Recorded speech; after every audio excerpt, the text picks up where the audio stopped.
Hello, Mr. Turner. My name is Charles Bartow, international correspondent for World True News. How are you, sir? Well, I'm just fine as frog's hairs. How are you? Well, sir, I understand you have gone to great pains to avoid honest, open and public debate. I am here to force that issue, sir. The people demand it. I don't know where you're getting your information, but I suspect it's coming from some kind of de facto Bush 41 group who have infiltrated to take us down. I've always been available to answer questions. The problem is, Mr. Turner, that you have refused any open debate on a conference that your media team doesn't control. That way they can choose, and they do, who will be allowed to speak. Well now, I don't know nothing about any of that. I don't believe any of my team would do something like that. But I'll look into it, and I'll absolutely fire anybody I catch doing that.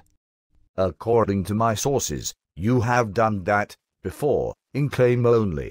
In truth, you've just kept the culprit in the background until you could hire him back. What do you say to that, Mr. Turner? I don't know where you're getting your information, but that's absolutely untrue.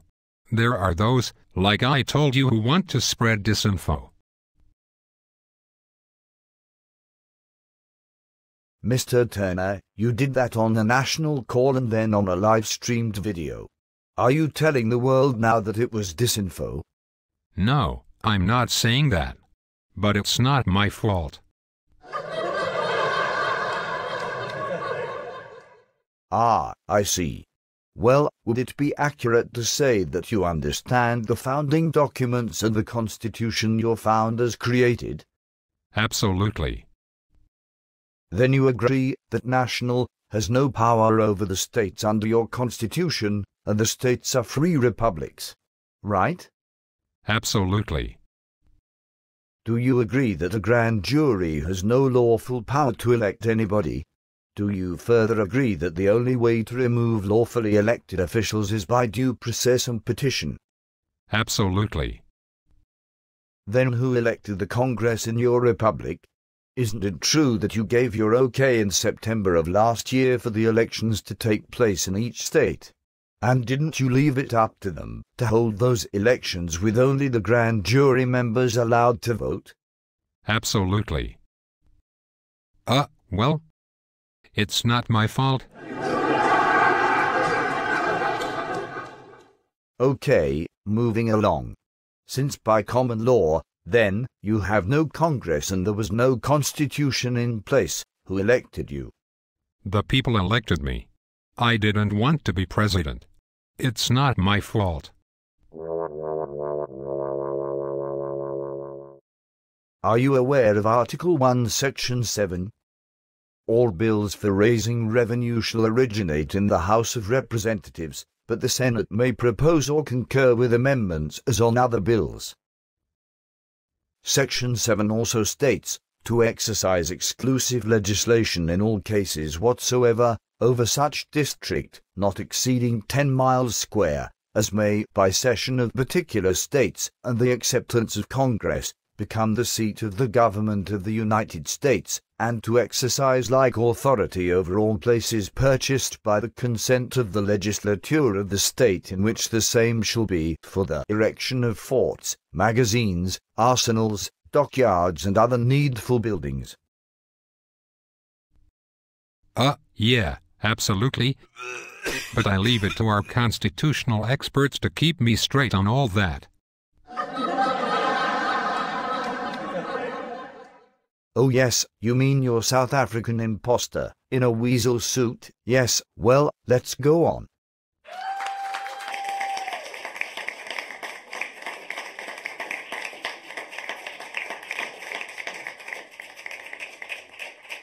Mr. Turner, there seems to be some confusion here. You say you understand that the states are your boss. But then, you create a governmental position that doesn't exist in your own constitution, the unlawful, non-existent ambassador. Then you go on an ambassador's call, which is rather conveniently not recorded, and tell the governors they are power-hungry, and they are not free states, They are contracted to national, apparently by the sneaky documents they signed that the weasel wrote. You tell them they will either do as they are told or be removed. Sir, it's pretty clear, you are way overstepping your bounds. It's not my fault. It's not my fault. Do you hear me? It's not my fault. Yes, you've said that already a number of times. Now, since you don't deny that you are running some kind of de facto dictatorship, where the Constitution is simply whatever you say it is, maybe we should go on to some other questions. Excuse me, yes, let's do that. You've made a number of statements that just make no coherent sense. On national calls, you said the following: the Chinese are going to invade us in a matter of days. That was months ago. Hillary Clinton has resigned. She seems to be pretty active for having resigned. Californians no longer need driver's licenses. It seems you forgot to tell the California Secretary of State there, Mr. Turner.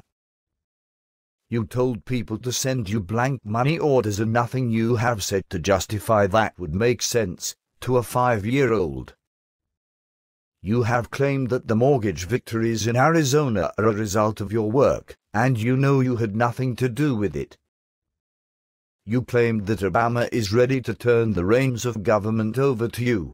Mr. Turner, have you lost your mind? What can I say? It's that well-paid Luciferian woman in Georgia. It's all her fault. She is causing me to say things I don't mean.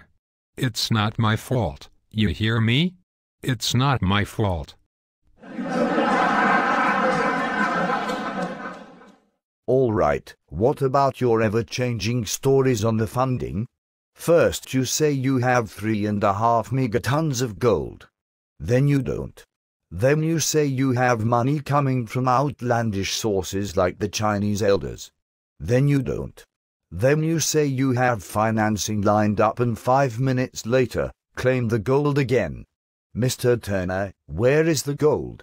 And why did you say just this past week, and I quote, "Our country has always been funded by debt," and imply that you are okay with that? Did the founders intend to keep the country in debt for posterity? Can you explain any of this? God told me to do it. Let us pray. Really, Mr. Turner, I think the debate is over and you have proven the point of the people. The game is over and it wasn't much fun. It's not my fault.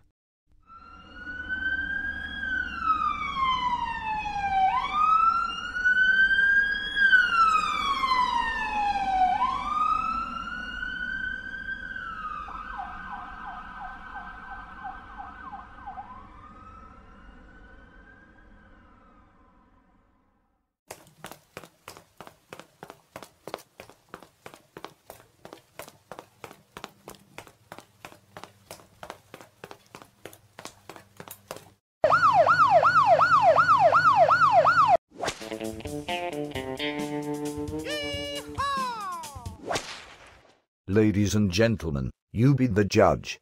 Thank you and good night.